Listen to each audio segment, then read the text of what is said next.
This is the Star Wars The Black Series from Star Wars The Mandalorian, Ahsoka Tano. Oh my goodness, I'm so happy to actually have picked up this figure.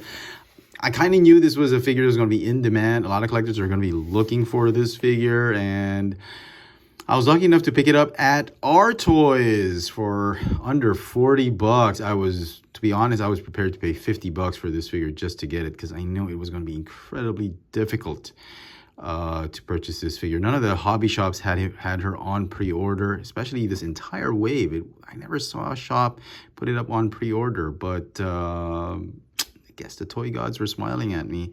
I picked one up, luckily, from our Toys. Very excited to have this. One of my favorite characters all time for Star Wars, especially on the shows The Mandalorian and the Book of Boba Fett. Let's get this figure out of packaging. And here is Ahsoka Tano out of packaging, and oh my goodness, this figure came out amazing. It is a beautiful, beautiful, beautiful figure. And if I dare say so myself, this is probably the greatest Ahsoka Tano figure that Hasbro's ever done, or has ever been done in the 1/12 scale. I don't know, man. I haven't seen the SH Figure Arts figure yet, but this is looking to be the greatest figure for Ahsoka for this scale. I absolutely love this figure. It has an amazing sculpt. The head sculpt came out great.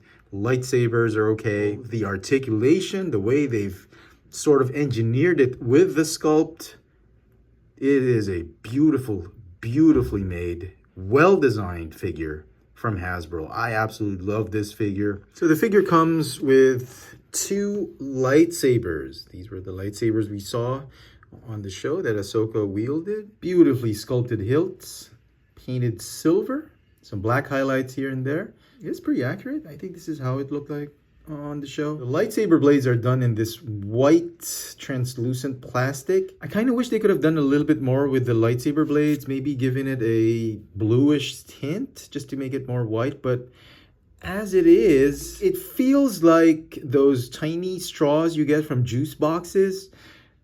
That's what I'm getting. But nevertheless, I'm happy with it. Also, they've changed the attachment peg for the lightsaber blade. If you pop off the peg off of the lightsaber blade, it's no longer a cylindrical peg.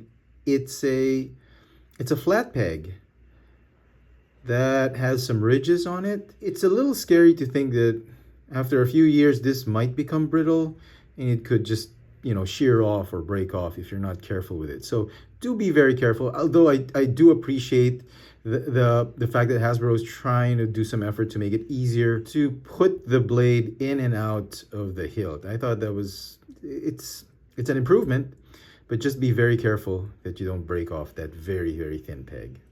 Now, if you wanted to, you can remove both blades and you can actually hang the hilts onto some even tinier pegs that have been molded into her waist piece. So they'll hang very nicely like that on her sides. This is a beautifully, beautifully sculpted figure from head to toe. And I think it's the articulation of this figure that amazed me, and how well how far Hasbro has come with their Black Series figures. Let's begin with his head sculpt. I mean, look at that Rosario Dawson likeness. I thought they did a wonderful job on this head sculpt. The paint apps came out beautifully. You get her Leku, softer PVC plastic. Very nice, very beautiful head sculpt.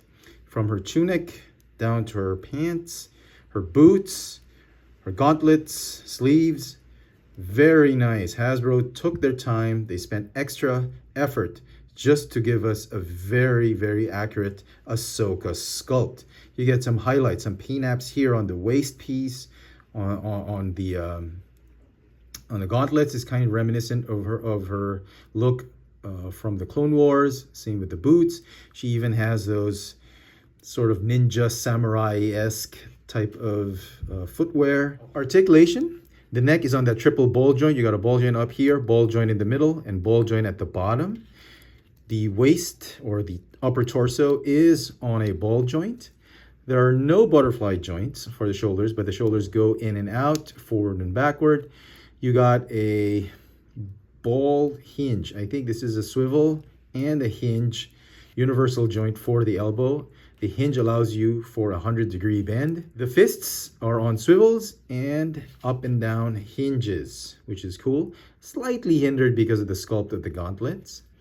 And here's where the magic happens. Look at this fantastic ball jointed hip that's hidden by these thigh sculpts. You clearly see right here, there is a thigh swivel, but they've extended that thigh sculpt on the fabric of her pants to hide that ball joint. And it's the same thing that they've been doing with the new Transformers figures. They're extending the thigh piece so that it covers that hip joint so that it looks very seamless. And you see that articulation, that hidden articulation right there. When they first showed this figure, I was thinking, are there no joints? It feels like it's a straight leg, but they've hidden the joints very nicely, beautifully hidden, like this one. The knee joint is on a swivel, as well as a hinge, and it's beautifully hidden by the extension on the fabric, on the sculpt of those thigh pieces. The ankles, they go up and down, as well as the rocker tilt. For comparisons, here we have Ahsoka with Anakin Skywalker and his alter ego Darth Vader. Not exactly what happened, but I thought you guys would appreciate the comparison. Here she is with the Mandalorians, Din Djarin and Bo-Katan. Here she is with other Ahsoka figures in the Black Series. We have the Season 7 Clone Wars Ahsoka and the Rebels Ahsoka, or maybe as Fulcrum. All we need now really is the Padawan Ahsoka with the green lightsabers, and then we're all good. And finally, here she is with R2-D2, Grogu, and Luke Skywalker. Anybody else think that Grogu is a little out of scale, even for Ahsoka? I don't know, man. I think the retro collection Grogu might be a better fit. Some final thoughts on this Black Series Ahsoka Tano figure from Star Wars The Mandalorian. Need I say more? This is a terrific figure. Absolutely fantastic. This figure blew me away.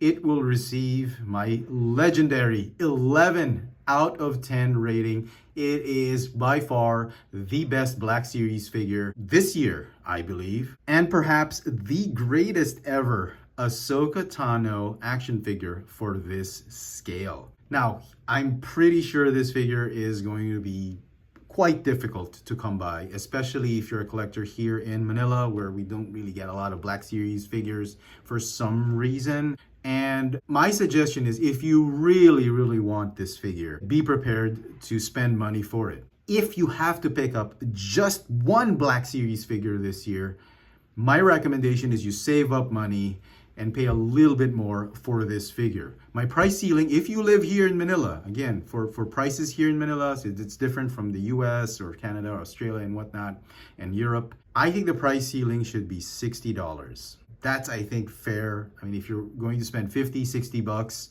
on a particular figure, this has got to be it. And I know it's going to be difficult. You'll have to pay maybe shipping, or you'll have to get it from resellers and whatnot, but I think it's worth it. I'd pay 60 bucks for this figure just to have it. And luckily I didn't have to pay that much. I'm very grateful. If you're a big fan of Ahsoka, this is an absolute must-have, especially if you're collecting the Black Series line. Let me know in the comment section what you think of this new Black Series Ahsoka Tano figure from the Star Wars The Mandalorian series. Hit that notification bell so you never miss out on any of my latest video reviews. And if it's your first time here, please subscribe. Thanks for watching.